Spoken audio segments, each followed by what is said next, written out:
Welcome back to Hardball. Newly released audio recordings of Donald Trump from 2005 have prompted the candidate himself to issue a rare statement which, for the first time in this campaign, included something close to an apology for past remarks. Republicans this evening are condemning Trump for his words. Senator Kelly Ayotte of New Hampshire told NBC News his comments are totally inappropriate and offensive. Senator Jeff Flake tweeted that America deserves far better than Donald Trump. And Jeb Bush just tweeted his reaction to the Trump audio tape. He writes, quote, "As the grandfather of two precious girls, I find that no apology can excuse away Donald Trump's reprehensible comments degrading women."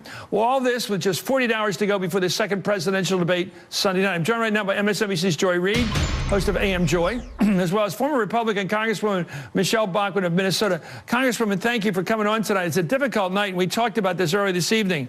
How does Trump deal with this, and what will the impact be between now and Sunday night when it will be an issue on national television? Well, that's actually the point. Hillary Clinton wanted to make sure that this is what America would be talking about. So they did their opposition research. This is what they had. But quite honestly, I think that when it comes to Sunday night, you're going to hear Donald Trump talking about the issues. No matter how this comes up, she wanted to make sure Anderson Cooper or someone in the audience brings this up.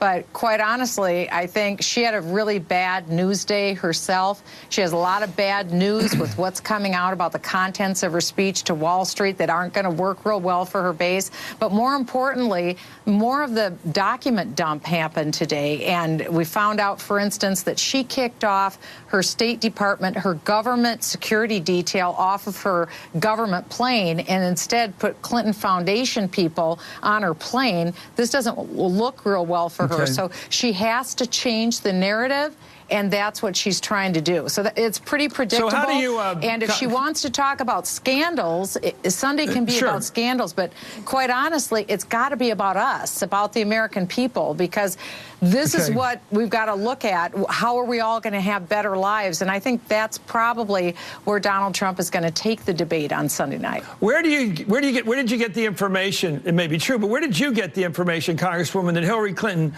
did this through op research, this stuff on the audio tapes, the sex tapes about Trump? How did you know? How do you know that she did it?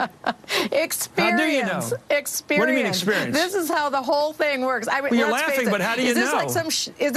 Was this like some shock that on Friday afternoon that there's going to be this story to make sure that this is what Anderson Cooper talks about on Sunday morning? Of course, this is how it's done. Of course. It's just as predictable as the day is long. This is her narrative that she's tried to feed the media because she doesn't want anyone to talk about, I mean, the honest to goodness fact that in real time over a 4-year period, she betrayed America's most sensitive national security secrets to our enemies. Okay, you're throwing all that in there now. That's not what she wants to talk about. But you don't know, in other words. You just be honest with me, Congresswoman. You don't know how this story got to the Washington Post. You don't know. Well, how would I know how it got there? Well, you just said you knew. It's more than a, no, I didn't. It's more than a wink and a nod to know that this clearly came from the opposition research, people who were trying to help Hillary Clinton. But I think the more important thing is this woman has proved herself absolutely incapable. What did you make of Trump's words on the tapes? Nobody has ever been a Benedict Arnold to this country the way she has been. Let's talk about what we all know for sure, which is what Donald Trump said in that audio tape. What do you make of it? Well, this is bad boy talk, and of course that's what she wants everybody to talk about. She doesn't want anybody to talk about her betrayal of America's national security secrets. What was your reaction as a voter? That's like a real issue. It's not a problem for you as a voter. Every single American. I mean, bad boy, if anybody understands bad boy talk, Hillary Clinton understands bad boy talk. She engages in a certain amount of it herself, I think. So this doesn't affect your voting? Pardon? My voting? Are you kidding? Absolutely not. I want to make sure there's jobs in this country again, and there's only one candidate that will do that, and that's Donald Trump. Well, fair enough. You told me what I wanted to hear. Let me go to Joy Reid on this. Impact statement, please. Tonight, Sunday night, to Tuesday, we have the election a month from now. What's the impact statement of this new audio tape information? Well, it's hard to believe that this won't come up, obviously, on Sunday. But just to go back on a few things that the Congresswoman said, you know, Donald Trump started this news day re-attacking the Central Park Five, something that's gotten lost in the news cycle, and claiming again that these 5 exonerated men who were put in prison when they were teenagers were guilty, reopening that wound. That's sure to come up on Sunday. And you talk, Congresswoman, about opposition research. I'm wondering why the Republican Party didn't do opposition research on Donald Trump. His fellow 16 candidates during the primary apparently maybe should have done some opposition research. Maybe they would have found this. On the question of this allegedly coming from the Clinton campaign, this actually came from David Fahrenthold, who is an incredible reporter at the Washington Post. I doubt the Clinton campaign had access to audio tapes from Access Hollywood, but obviously this dogged reporter actually found it. And my last point that I would make to the Congresswoman, who's really quickly dismissed these comments and vaulted over to a series of talking points about Hillary Clinton, you, Congresswoman, back on August 30th, of this year, said on a show called The Brody File that God had raised up Donald Trump, that Donald Trump had been raised up by God to be the Republican nominee. And you went on to say that God lifts up who he will and takes down who he will. So it seems to me that just based on your own past statements, this was either done to Donald Trump by himself, by David Fahrenthold, by somebody at Access Hollywood, or by God. And I'd wonder if you now believe that God has taken down who he will. You don't have to respond to that. The American not about the God part. Your religion is your own personal belief, but I think Joy's being rhetorical. But go ahead, respond. I'm not comfortable with the theological discussions. Go ahead, myself. Go ahead. Well, I think quite clearly what is going to happen on the first Tuesday in November, people are going to take a really strong look at where America is at and where they want America to be, not just in a broad way, but for them personally. And we've seen a dramatic drop in income. We've seen a huge tax increase in the form of Obamacare. It's wildly unpopular.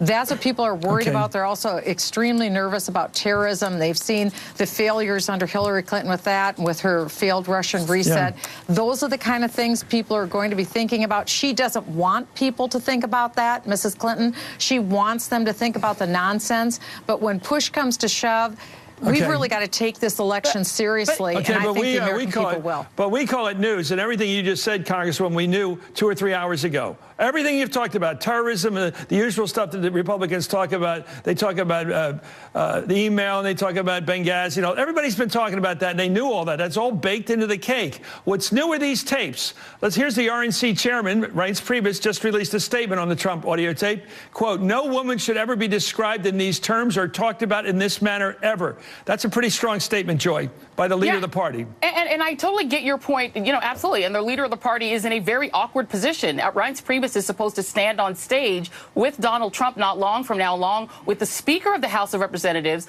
along with and I hate to bring it up again, the evangelical governor of Wisconsin. And the only reason I bring it up, Chris, is that one of Donald Trump's bulwarks, the reason that he's still in the 40s, is he's managed to hold together much of that 3-legged stool of the Republican Party, including evangelicals. And not only the Congresswoman, who has herself proactively put Donald Trump's candidacy in evangelical terms, that is part of what's holding Donald Trump up.